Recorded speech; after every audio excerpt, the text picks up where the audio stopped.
I'm very pleased today to be talking with Nick Hogarth. Nick has worked in TV studios, recording studios, and live on stage in a variety of guises, from producer to keyboard player to computer programmer.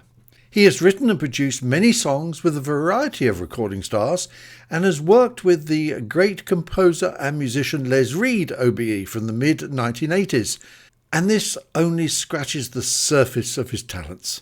Today, Nick is going to tell us about an opera he has co-written with David Malin, but first, let us hear part of one of his compositions recorded by the award-winning singer and actress Dana Gillespie from her album Planet Love. The track is entitled Put On Love. When you wake up in the morning, you better take care. There's only one thing that you ought to wear. Oh, put on love. Oh yeah, put on love.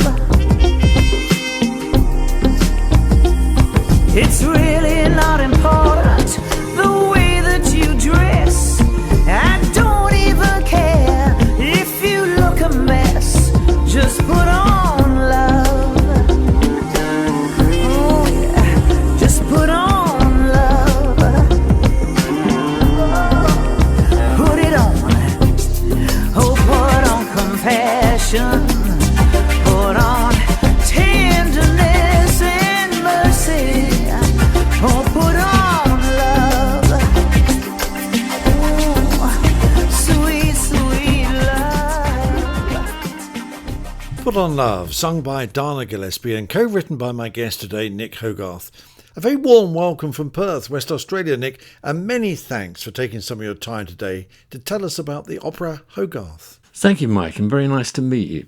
Before we talk about the music and the songs of the opera Hogarth, Nick, and hear some of the songs, of course, perhaps you'd tell us what the opera is all about. Now, many will know about Hogarth's paintings, but I believe there's far more to the man than just his art. Yes, he was not really known for all the other things he did in his remarkable life. For instance, he got the Artist Copyright Act through Parliament, which became known as Hogarth's Act. And he was also a governor of the Foundling Hospital for Children. Well, with the Artist Copyright Act and being a governor of the Foundling Hospital for Children, there's clearly far more to the man than just the art for which he's known. What led you to the enormous task of co-writing an opera about Hogarth, though, Nick? Well, a few years ago, a good friend of mine suggested I wrote some music to celebrate the life of my namesake, William Hogarth. Where does the story of the opera start? The opening scene is a Bartholomew Fair with acrobats, tightrope walkers and jugglers, with William Hogarth as a young boy running around the fair, enjoying the spectacle. I read that the Bartholomew Fair was one of London's preeminent summer charter fairs, the charter having been granted by Henry I to fund the Priory of St Bartholomew, and from 1133 to 1855 it took place each year on the 24th of August within the precincts of the Priory. Let's go to Bartholomew Fair musically from your opera Hogarth.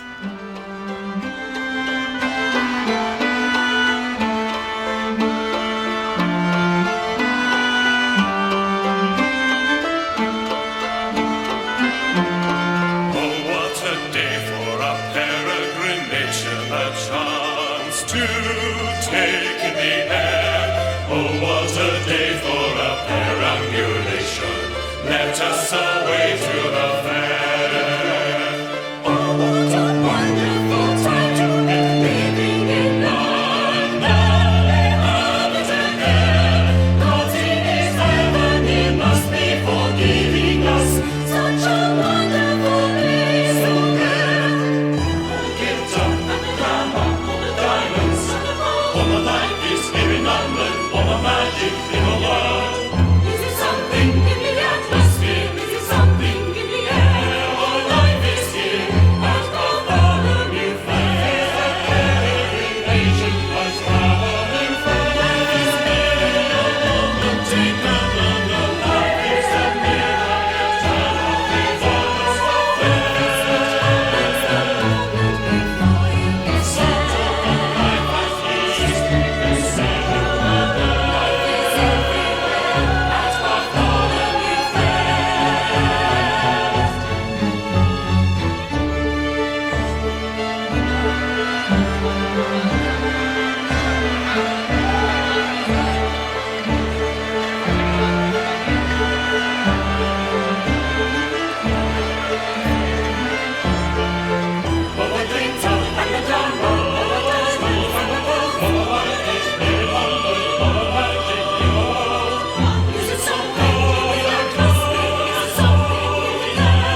Bartholomew Fair from the opera Hogarth, written by David Malin and my guest today, Nick Hogarth. Having set the scene at Bartholomew Fair, I believe William Hogarth's father Richard became a victim of the law. How did this come about, Nick? What happened, Mike, was that William's father Richard was a clever man that taught Latin, and his idea was to help people to learn that language in order to further themselves in life. So he opened a Latin-speaking coffee house at St John's Gate in London, which was a financial disaster. So he ended up in the debtor's prison, the Fleet. Ah, the dreaded Fleet, the debtor's prison, a disastrous place for anyone to have entered. Very well documented in Dickens' book, Little Dorrit, of course. Now, I believe a court scene with Richard Hogarth standing as the accused features in your opera. Yes, Mike, we feature a scene in the courtroom with the court singing a song titled Justice, as Richard is being accused by the judge and taken down to the prison. He would never be released, as in those days you had to buy your way out. And here is that scene from the opera, Justice. Are you one Richard Hogarth of St John's Gate, London, and do you acknowledge the power invested in me to place you under immediate arrest and escort you forthwith to the Fleet Debtors Prison, pending trial at His Majesty's pleasure?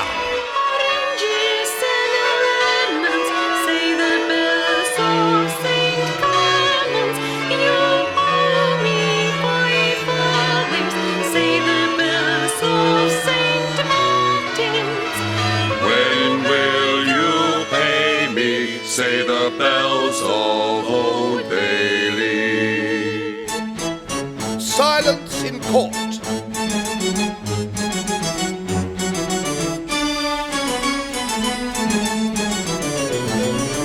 Court is assembled for the first case of the day. Calling Richard Hogarth, let's deal with the case right away. Let us hear what the man has to say. Bring him here, don't delay. My lord, the man who stands before us is accused of gross misconduct, adding and incurring debts that he could in no way pay. Justice, knock him out the way and throw away the key and never let him live and die for These are the wages of sin. Justice, knock him up and shock him into realizing that his life and never let him pay. Make an example of him. Justice, if he wasn't justice, if he real justice, if he real justice.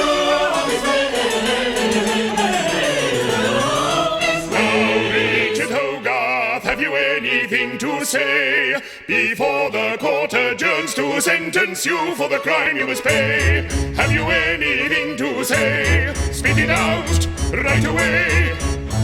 My lord, I would like to point out that Speak up, man. The laws that grind the poor are made by rich men. Speak up, man. It was the Latin, my lord. Justice, knock him out the way and throw away the key and never let him live and die for These are the wages of sin. Justice, knock him out and shock him into realizing that his life and never let him pay. Make an example of him. Justice, knock him out the way and throw away the key and never let him live and die for Justice must be seen to be done. Justice, knock him out and shock him into realizing that his life and never let him pay. Justice must be seen to be done. Does anyone know of any reason why he should not be jailed? A Latin-speaking coffee house. Oh, send him down. Send him down. This court says you should be sentenced for 5 years in the debtor's prison for the crime you have heinously executed.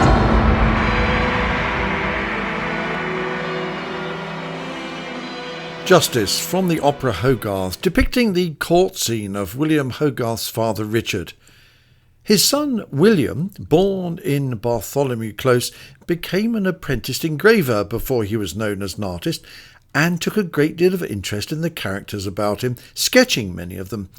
But I believe he was also interested in the plight of the poor, particularly children, Nick. He was an apprentice to Ellis Gamble, which is where he learnt his craft, and then later in life he met Captain James Coram, who had just returned from America and was appalled at London's streets with dead babies in the gutter. So along with George Frederick Handel, he became a governor of the Foundling Hospital for Children, and in fact he started the first art exhibition in London, having friends such as Reynolds and Gainsborough to sell their work and his to raise money for the hospital.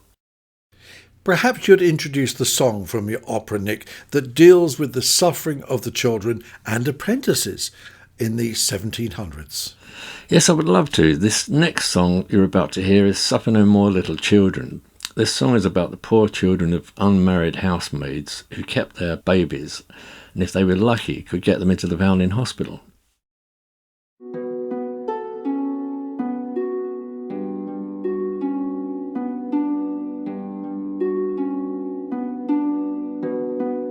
Sometimes it feels like the whole world is sleeping as I walk these streets alone.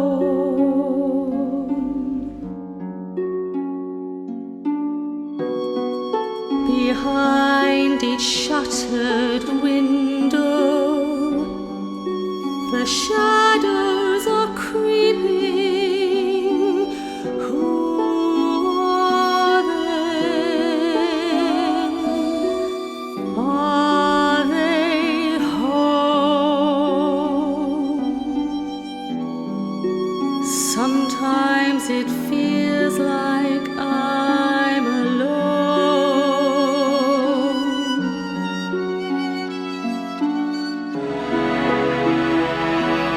Suffer no more, little children. Heaven is within our sight. Find it in your heart to forgive them. Don't let them go hungry tonight.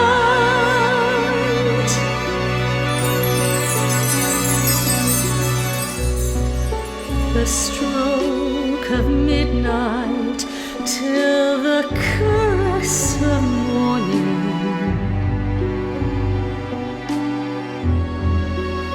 Time is slipping through our hands,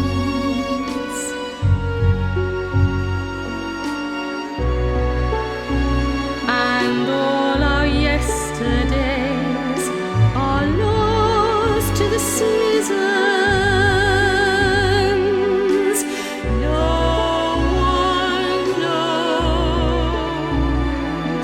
or understands.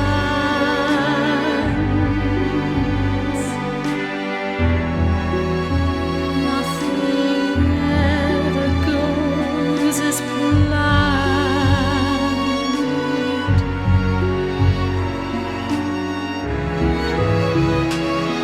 But suffer no more, little children. May heaven be with you tonight. Pray that there will be an answer, that heaven is within our sight. So suffer no more, little children. Someone will answer your call. Though it seems the whole world is sleeping, someone is hearing it all. Suffer no more, little children. Suffer no more.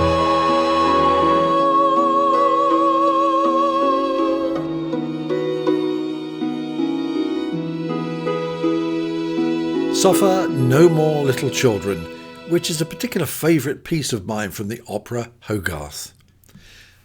Moving a bit through the opera, I noted that William Hogarth married Jane Thornhill, the daughter of Sir James Thornhill, who painted the dome of St Paul's Cathedral, and that there is a piece from the opera later in Act 1 called Thornhill's Academy. What's the background to this part, Nick?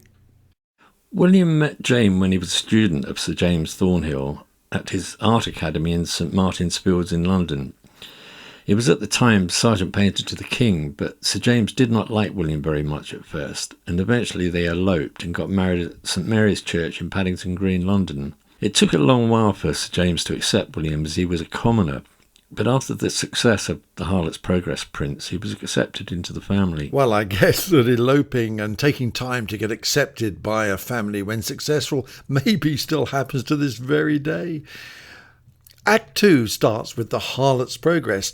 Now, this series of 6 paintings by William Hogarth is well documented, and they tell the story of Moll Hackabout, who arrives in London from the country and becomes a well-known and almost celebrated prostitute until her very untimely death at the age of only 23.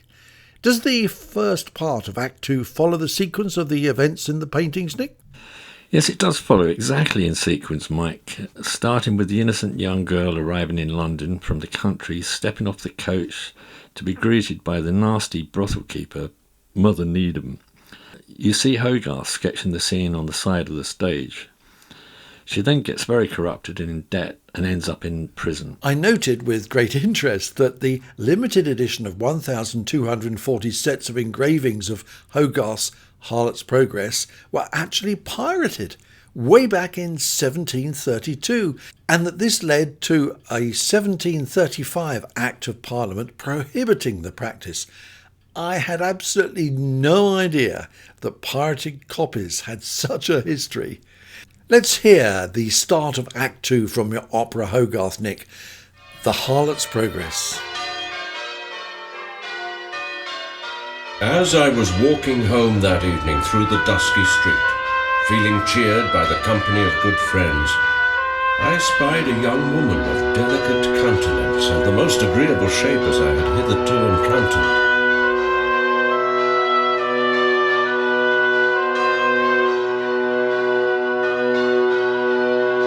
She had disembarked from the mail coach and had obviously travelled from some backwater miles from London. She affected to allure me with a forced wantonness in her look and air, but I saw it checked with hunger and cold. Her eyes were wan and eager, but her dress thin and tawdry, her demeanour genteel and childlike. This strange figure gave me much anguish of the heart. Before I turned away, I could not help but give her a crown, which she accepted gratefully. The poor thing sighed, curtsied, and disappeared into the night.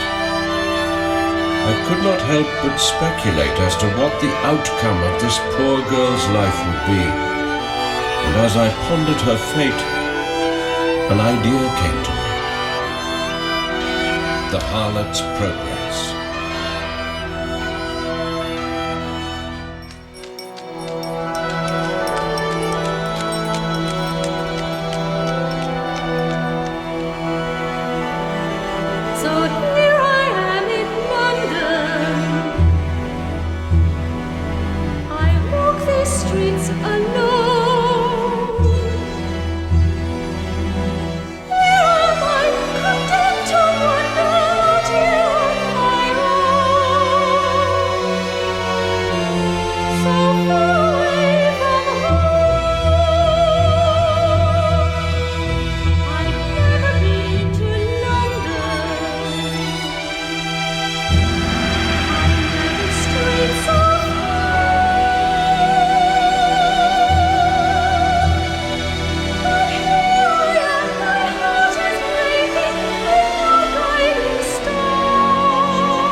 Harlot's Progress from the opera by David Malin and my guest today, Nick Hogarth.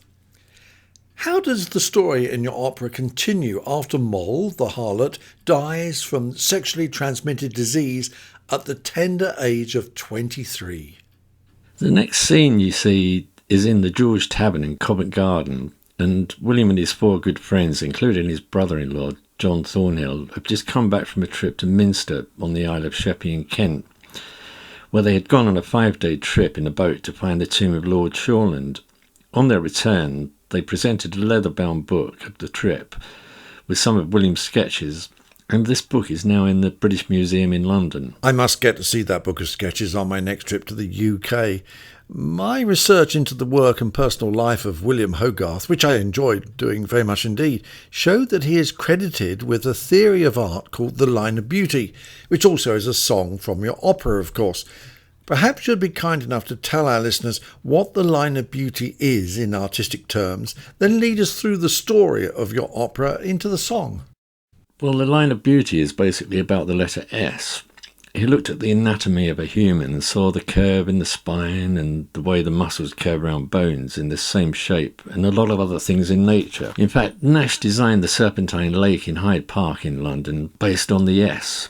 The other name William Hogarth gave it was the Serpentine Bend.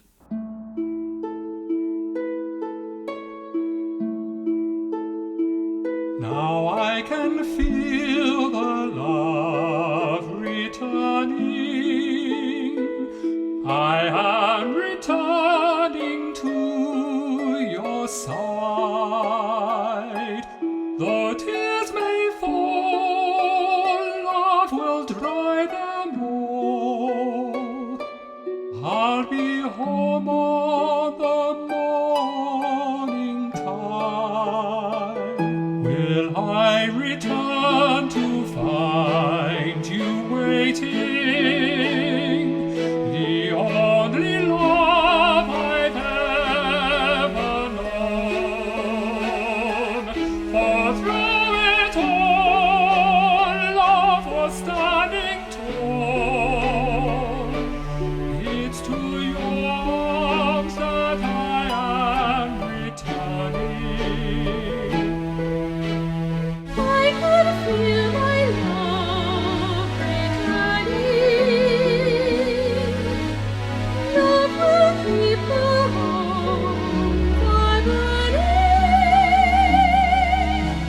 On to the line of beauty. For the tide is turning.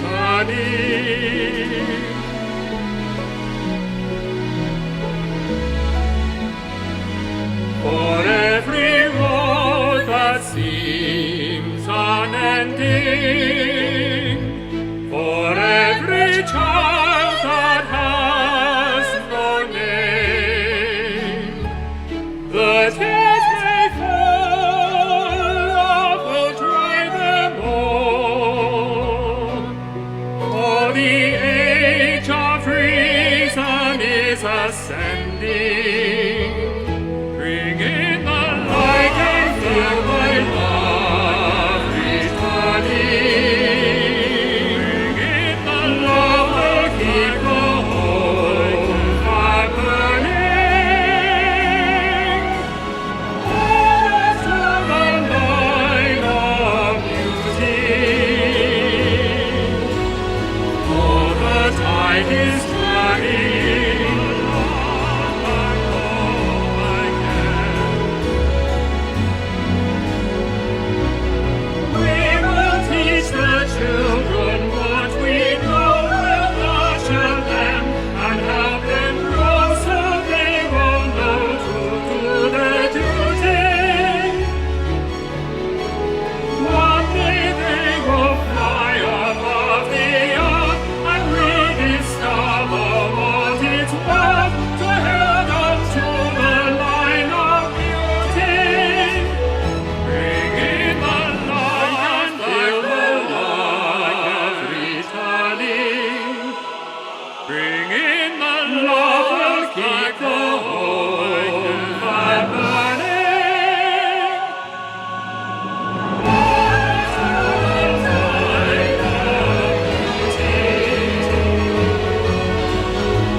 The Line of Beauty, another wonderful song from the opera Hogarth by David Malin and Nick Hogarth. The story continues with reference to a gentleman's club called the Beefsteak Club, which is, and I quote, the name of several 18th and 19th century male dining clubs that celebrated the beefsteak as a symbol of patriotic and often Whig concepts of liberty and prosperity. The present-day Beefsteak Club is in Irvine Street, London, and in Australia, where I live, the oldest dining club is the Melbourne Beefsteak Club, established in May 1886. How does this fit into the story of Hogarth, Nick? Yes, the Beefsteak Club, which is still going strong today, members included William and a lot of his friends, such as the actor David Garrick, Handel, Voltaire, Swift and others. And they met and dressed in a certain uniform, which I think was blue, and they also wore quite strange hats. So it was just a bit of fun in the show with a great song. Now, without giving the end of the story away, which is well documented in any event, how does the opera end? Well, to be honest, Mike, we are still working on the ending as we speak, so I will have to keep you posted on that one. I look forward to an update from you as your ending of the story unfolds. Now, I know that the opera has been performed for charity in the Great Hall at St Bartholomew's Hospital in the very room that houses many of Hogarth's paintings, and then again at the Bridewell Theatre as part of the City of London Festival. But before we complete our chat about your wonderful work, how can we find out more about the future of the opera and where you hope it will go from here? Well, we have a website which is hogarthmusic.com, and we should have a selection of the music to download soon on iTunes. Thanks for that information, Nick. I've looked at your internet site, hogarthmusic.com, that has more information and, of course, many photos from the previous productions. Look forward to the inclusion of the music on iTunes. Thank you so very much, Nick, for your work and your time in telling us about the opera Hogarth. And I sincerely wish you every good fortune with it, of course, and hope so much that it gets heard and seen by many more audiences. It really does deserve to become a great success. Perhaps we could play out with a short piece from the end of the opera, Bartholomew Fair reprised. Thank you, Mike. It's been nice talking to you. And goodbye. Ladies, gentlemen, music and stories from the opera Hogarth, written by David Malin and my guest today, Nick Hogarth. So now our matchless Hogarth is no more, gone to meet his friends upon that final shore. The painter dead, yet still he charms the eye. While England lives, his fame can never die. For a peregrination, a chance to take in the air. Oh, what a day for a perambulation. Let us away to the